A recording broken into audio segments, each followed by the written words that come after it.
The envelope was sitting on the kitchen counter when I got home from the funeral. My Uncle Dennis picked it up before I could touch it, turned it over once and said, "You know she wasn't in her right mind at the end." I looked at him and said very quietly, "The attorney was there. He has the video." Dennis set the envelope down. And then I walked to my car and drove to a copy shop to make 17 certified copies of a document that was about to change both of our lives.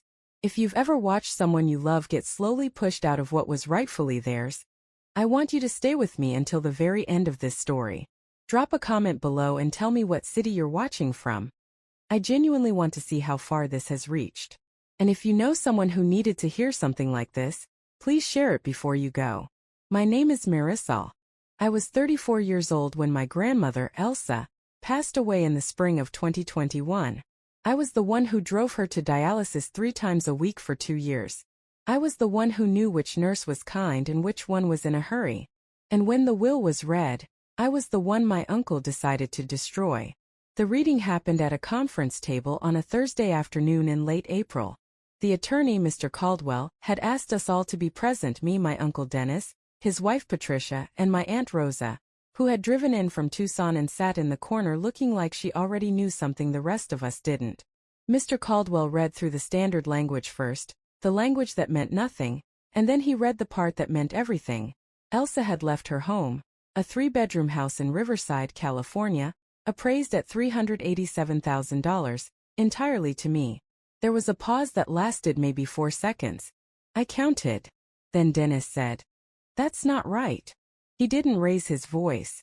He said it the way you'd correct someone who had written down the wrong lunch order. "She always said the house would stay in the family. She said that to me personally." He turned and looked at me like I was a houseguest who had overstayed her welcome by several decades. "No offense, Mari, but you're not. You're not a direct descendant. You're her daughter's kid." "I am her daughter's kid. My mother, Elsa's daughter Carmen, died of ovarian cancer in 2014 when I was 27. After that, Elsa and I became each other's family. But to Dennis, Carmen's death had always been a legal inconvenience more than a grief." Patricia reached over and put her hand on Dennis's forearm like she was steadying him. My Aunt Rosa looked out the window.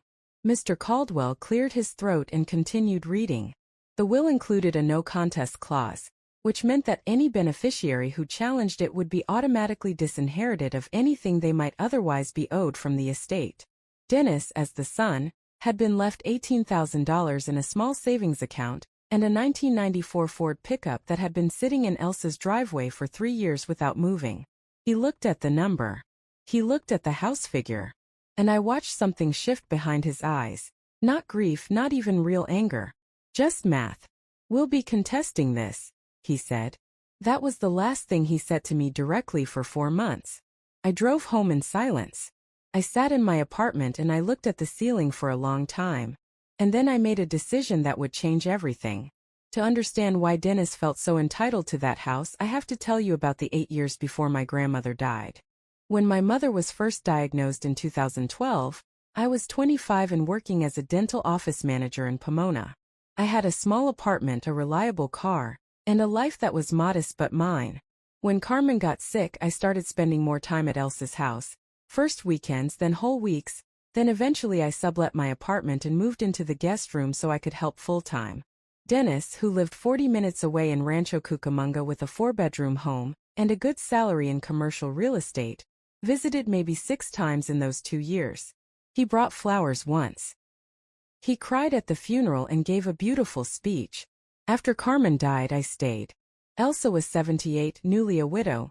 My grandfather had passed in 2010, and she was struggling with grief the way old people sometimes do, quietly and without complaint, which made it worse. I told myself it was temporary. I would stay until she stabilized and then I would go back to my own life. That was 2014. I never left. By 2016, Elsa had been diagnosed with stage 3 kidney disease. I became her primary caregiver not because anyone asked me to, but because no one else was there. Dennis called every few weeks. He sent a grocery delivery service subscription for Christmas one year, which Elsa appreciated, and he came for Thanksgiving when it was convenient. He was not a bad person. He was a person who had built a comfortable life and saw no reason to disrupt it. I understood that. I just also understood that someone had to be there. And that someone was me. I paid $1,140 a month in rent for the apartment I still technically held a lease on for 14 months after moving in. I was afraid to fully commit, afraid to give up the idea of my independent life, before I finally let it go. I spent approximately $23,000 of my own savings between 2014 and 2019 on medical copays, household expenses, and the small upgrades Elsa's aging house needed. A new water heater, a ramp for the back steps, grab bars in both bathrooms. I kept every receipt in a manila folder in the filing cabinet in the guest room that had become my room. The moment I understood exactly how Dennis saw the situation came in the winter of 2018. I had gone to bed early with a headache, but I wasn't asleep. I could hear Dennis and Patricia in the kitchen, their voices low but not low enough. Patricia said something about the arrangement and Dennis said, "And I have never forgotten this. Mom feels guilty about Carmen. That's all this is. When the time comes, the house goes to family." There was a pause. Mari knows that. She has to know that. I lay in the dark and I thought. He genuinely believes I am here as a gesture of convenience. That I am being kept. That this is charity running in one direction. I told myself it was temporary. The feeling. The misunderstanding. I told myself it would sort itself out. It didn't sort itself out. What I haven't told you yet is that Elsa knew exactly what she was doing. In 2019, when her kidney disease progressed and she began dialysis, she asked me to drive her to an appointment alone, without telling Dennis. Not to her nephrologist. To Mr. Caldwell's office. She had already spoken to him twice before. She wanted to revise her will, and she wanted the process documented in a way that was legally unassailable. Mr. Caldwell recommended a capacity evaluation, a formal assessment by a licensed clinical psychologist, to establish that Elsa was of sound mind and acting without coercion. She agreed immediately. She said, and I remember this clearly because it was the most deliberately calm thing I have ever heard her say. "I know what my son thinks. I need this to be bulletproof." The evaluation happened in November 2019. Elsa passed with full marks. The psychologist noted her excellent recall, her clear articulation of her wishes, and her specific reasoned explanation of why she was making the choices she was making. The entire session was recorded on video. Mr. Caldwell kept a copy. I kept a copy. A third copy was stored with a legal document service. What Dennis didn't know was that the house had also been appraised, and that Elsa had been quietly paying down the remaining $41,000 on the mortgage with a combination of her pension and a small inheritance from her own mother that she had never mentioned to anyone. By the time she died, the house was free and clear. She had also, in the same session with Mr. Caldwell, signed a notarized letter explaining her reasoning in her own words, why she was leaving the house to me, what I had contributed, and what she wanted for my future. It was 4 pages long and written in the careful, slightly formal English of someone who had learned the language as a second language and always took it seriously. Mr. Caldwell told me, the day after the will reading, that the no contest clause was specifically designed to discourage exactly what Dennis was telegraphing. If he challenged and lost, he would forfeit the $18,000 in the truck. He called it a very clear-eyed decision on your grandmother's part. I think Elsa just knew her son. Dennis filed the lawsuit in June 2021, 7 weeks after the will reading. His attorney argued undue influence, that I had isolated Elsa, manipulated her, and used her vulnerability to redirect an inheritance that should have gone to her biological son. It was a serious allegation. It was also, given the documentation we had, not a strong one. I did not move into the house during the lawsuit. I stayed in a rented room in a friend's house and paid $750 a month, and I let the legal process move at its own pace.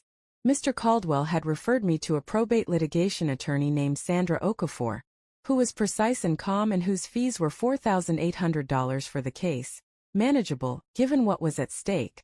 Sandra told me in our first meeting that the video evaluation and the psychologist's written assessment were exceptionally valuable. She said, "Your grandmother prepared for this." The hearing lasted 2 days in February 2022. The psychologist testified. Mr. Caldwell testified. The letter Elsa had written in 2019 was entered into evidence and read aloud in full. I sat at the table and listened to my grandmother's voice come out of someone else's mouth, and I kept my hands flat on the table in front of me, and I did not cry. Dennis lost. The judge ruled against him on every count. Under the terms of the no contest clause, he forfeited the $18,000 and the truck. His legal fees were his own to absorb.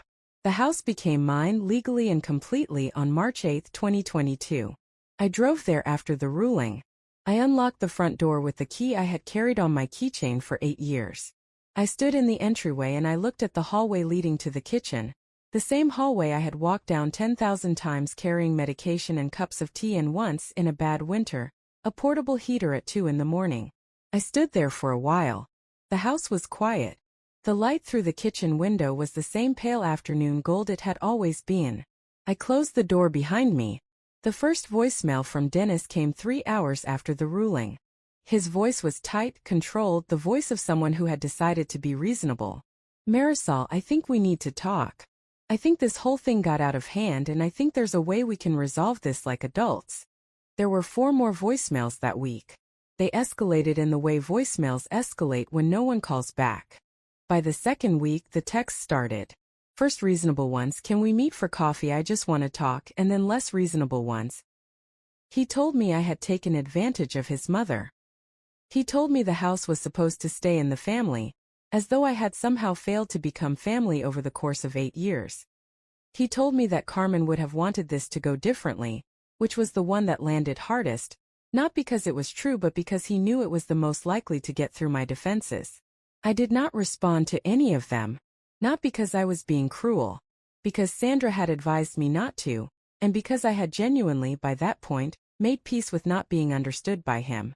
In April, 6 weeks after the ruling, Dennis showed up at the house on a Saturday afternoon. I saw his truck in the driveway from the kitchen window, and I stood very still for a moment. Then I went to the front door and I opened it before he knocked. He looked older than the last time I had seen him in person. He said, "I just want to understand how this happened." There was something genuine in his voice. Something that, if I am being honest, made me feel briefly sorry for him, not for losing, but for having been someone who could walk through those 2 years of his mother's illness and truly believe that the most important thing happening was the distribution of property. I said, "Dennis, I'm not going to have this conversation. If you need to reach me, please go through Mr. Caldwell." And then I closed the door. Not hard. Not dramatically. I just closed it. I heard his truck back out of the driveway. I went back to the kitchen and finished making dinner. By the fall of 2022, 6 months after moving in, I had repainted the kitchen the color Elsa had always said she wanted. A warm terracotta that she had shown me in a magazine once and then decided was impractical. It turned out to be exactly right for the light in that room. My neighbor, a retired schoolteacher named Gloria, had knocked on my door in May with a jar of homemade apricot preserves and the direct, cheerful manner of someone who has decided at 71 that life is too short for social hesitation. We started having coffee on Saturday mornings, first occasionally and then reliably. She had known Elsa for 20 years. She told me stories I hadn't heard, about Elsa's garden in the 80s, about a neighborhood block party in 1994 that had gotten out of hand in a funny way, about the way Elsa used to watch the street from the front window in the evenings, like she was keeping an eye on the whole neighborhood. I started watching the street that way too in the evenings, without quite noticing when it became a habit. I found a new dental practice that was hiring and started working 3 days a week. Slowly and then faster. I joined a Saturday morning walk group that met at a park 2 miles away, something I had not done, joined a group, done something physical for pleasure, made small talk with strangers in longer than I could clearly remember. My blood pressure, which had been elevated for years, came down. My doctor mentioned it at my annual visit in November, and I said I thought I was sleeping better. She said, "Whatever you're doing, keep doing it." I sent Dennis a holiday card in December. Nothing in it except a printed card with a winter scene and my name signed at the bottom. Not warm, not cold. Just a card. He didn't respond and I didn't expect him to. I wasn't reaching out for reconciliation. I was reaching out because Elsa would have wanted me to remember that he was still her son, and that some things can be true at the same time. There is an evening I come back to sometimes, one in late October 2022. I was sitting at the kitchen table, the terracotta walls, the last of the day's light coming through the window the way it does in California in the fall, golden and slightly sad. And I was going through a box of things I had never fully unpacked from the guest room. I found a birthday card Elsa had given me in 2017. One of those cards with the printed sentiment inside that she had crossed out and replaced with her own handwriting, because she never trusted what the card companies wrote. Her English was careful and deliberate. She had written, "You are not alone in this house. You are not alone in this life. That is not the same as being happy, but it is the beginning of it." I sat with that for a long time. I have thought about what it means to be alone and what it means to be lonely, and I have decided they are almost entirely unrelated. I lived in that house with Elsa for 7 years, and there were days I was lonely in a way that had nothing to do with her presence. And I have sat in that same house by myself, completely alone, in a Tuesday morning silence, and felt nothing that could reasonably be called lonely. What my grandmother left me was not just a house. It was the specific, irreplaceable knowledge that someone had seen me clearly, had seen what I gave and what it cost and what I was worth, and had made it official in writing in front of a lawyer on camera with a no-contest clause. She didn't leave me the house to make a point. She left it to me because she trusted me with it. That is the difference between peace and happiness. Happiness comes and goes.